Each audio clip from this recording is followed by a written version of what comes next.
To make this effect, what you have to do is, first go to Gradient and select the color you want. After that, go to Rectangle tool and add a shape.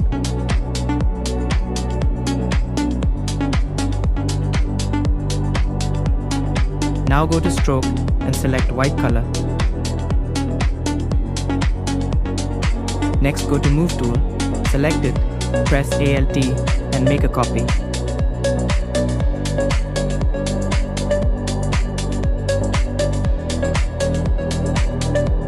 Take the second and fourth shape and move them up slightly.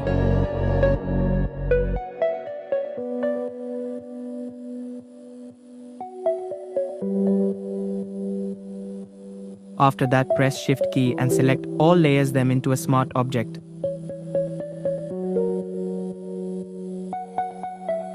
Now press Ctrl+T and adjust the direction, select perspective and skew to complete it.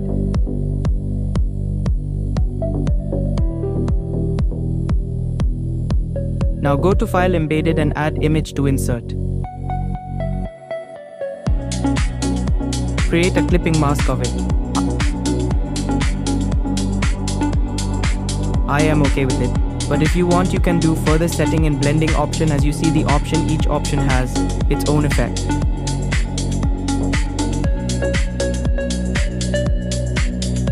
That's it for this video.